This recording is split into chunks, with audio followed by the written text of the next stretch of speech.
The main things that I need out of grad school as a solo organist are a high volume of rep and improvisation skills. The ISM tackles both of these head-on with more substantial rep requirements than most master's or grad degree programs. And we also get to take improv every semester with Jeff Brillhart, the author of the book we used at my undergrad, Breaking Free. It's really incredible to get to work with one of the best improv pedagogues in the country alongside other people who are also passionate about developing their improv skills. We also have incredible resources in our instruments and in our solo organ faculty, including Martin Jean, who's the director of the Institute. Beyond solo organ instruction, we have many opportunities through coursework in continuo, conducting, score reading, liturgical keyboard skills, and private lessons in voice, harpsichord, and so on, to broaden our horizons and become the kind of well-rounded church musicians that we will likely be called upon to be. There's also many opportunities for organists to engage in practical experience outside the classroom. For example, through the job placement service that the ISM has for all of the organists here.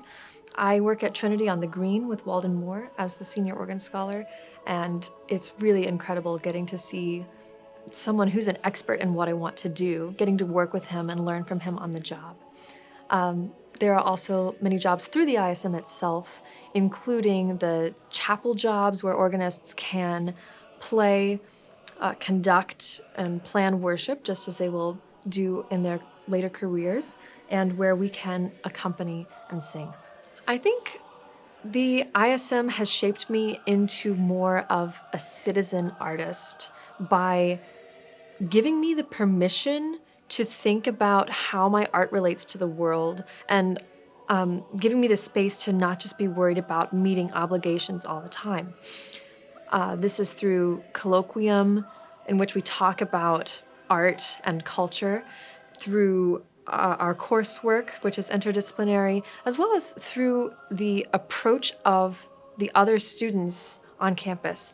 I was really struck and impressed by the student response to Black Lives Matter. A number of music students wrote to the administration of the ISM seeking to address the ways in which the ISM has contributed to institutionalized racism. And the ISM has responded well to that so far. I hope they will continue to do so. I share those views, but I never thought to act on them in that way because in my previous worldview, musicians practiced, and that's kind of what we did. And I think that's what we do here too, but we are asked to do more. I have taken this forward in my own life by collaborating with former Yale student Janet Yee.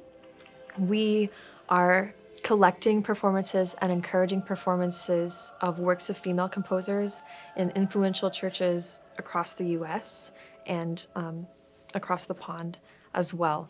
I think what's really valuable about studying alongside Div students is that we get to establish a common language for communicating with one another and also get to learn each other's perspectives. I, as a musician, learn a lot from Div, and I hope that they can also learn a lot from the music side to inform their scholarship and their ministry.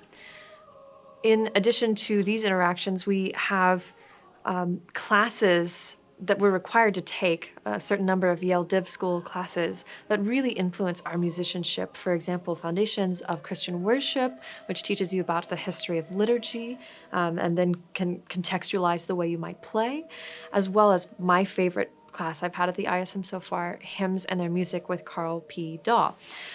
In Hymns and Their Music, we study the texts of the music, the theology, the history, the wedding of the text to a certain tune, and why certain tunes might work better for a text than another.